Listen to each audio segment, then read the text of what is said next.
Walk into a friend's house and within seconds you catch it. That smell. Maybe it is warm laundry, a faint trace of their pet, something spiced on the stove. It is unmistakably theirs. But walk into your own home and you get nothing. Not a hint, not a trace. Your home just smells like air. So why can your nose detect everyone else's house but completely miss your own? The answer lives deep inside your brain, and it says something fascinating about the way perception actually works. Let us start at the very beginning of the smell pathway. When you breathe in, you pull thousands of tiny odor molecules into your nasal cavity. Up at the top of that cavity sits a small patch of tissue called the olfactory epithelium, roughly the size of a postage stamp. Embedded in it are millions of specialized receptor neurons, each one tuned to respond to certain molecular shapes. When an odor molecule docks onto the right receptor, like a key fitting a lock, that neuron fires an electrical signal. That signal travels up through a thin sheet of bone called the cribriform plate and arrives at the olfactory bulb, a small structure sitting right at the base of your brain. From there, the information fans out to multiple brain regions, including the amygdala and the hippocampus, which is why smells so powerfully trigger memories and emotions. The whole journey from nostril to brain takes less than a second. Now here is where things get interesting. Your brain does not simply pass along every signal it receives. It is constantly making editorial decisions, deciding what to pay attention to and what to ignore.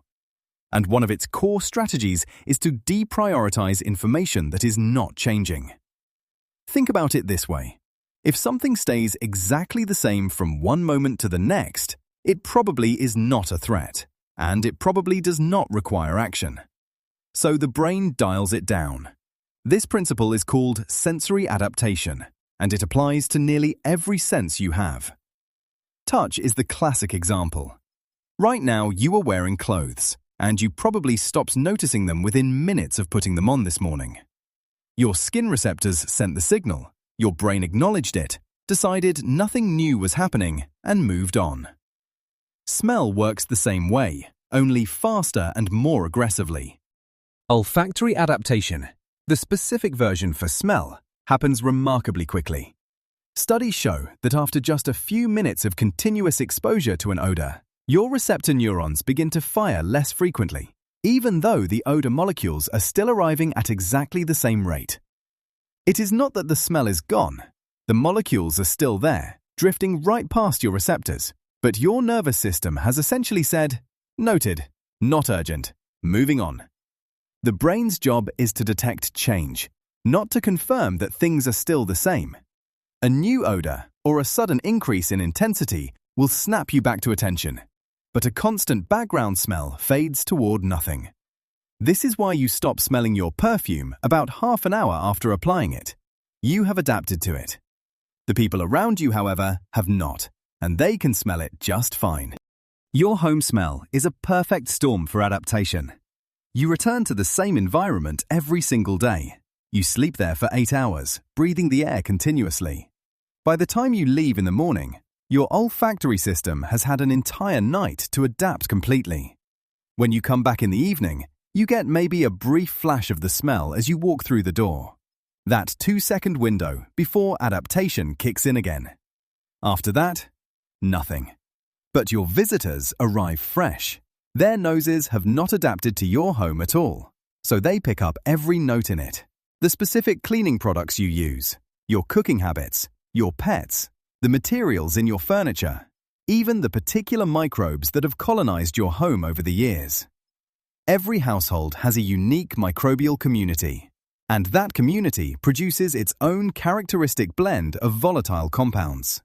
That blend is your house smell. You just cannot detect it anymore.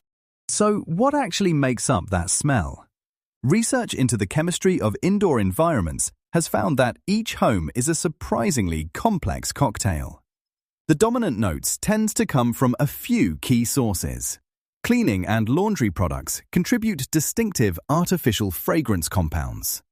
Food preparation leaves behind volatile fatty acids and aromatic compounds that gradually absorb into soft furnishings. Pets contribute specific proteins and their associated microbial breakdown products.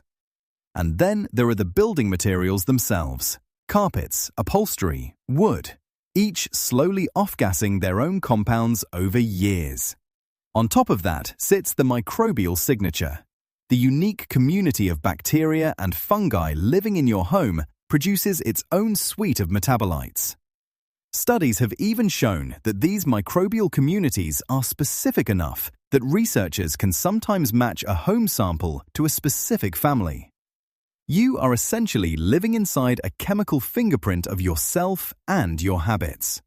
You just cannot smell it. Here is the thing that makes this even more interesting. Sensory adaptation is not a flaw. It is one of the most brilliant features of a well-designed nervous system. If your brain gave full attention to every constant stimulus in your environment, you would be completely overwhelmed. Your clothes, the air temperature on your skin, the background hum of appliances, the smell of your home, these would all compete equally for your attention with anything actually new and important. By tuning out the constant and amplifying the novel, your brain can focus its limited resources on things that actually matter. A sudden change in the air that might signal smoke, a new smell that might indicate spoiled food, anything that is different from what was there a moment ago. Adaptation is your brain's way of staying alert to change without burning out on the constant. The smell of your home being invisible to you is not a bug. It is the system working exactly as intended. So the next time you step into your home and smell absolutely nothing, that is not your nose failing you. That is your brain doing its job beautifully, filtering out everything it already knows so it can stay sharp for what is new. The smell of your home is real. Your visitors can confirm that. It is just that your brain has decided, after years of daily exposure, that it no longer needs to bother telling you about it. If you are curious about what your home actually smells like, try spending a few days away and then come back with fresh receptors. You might be surprised. What should we explain next?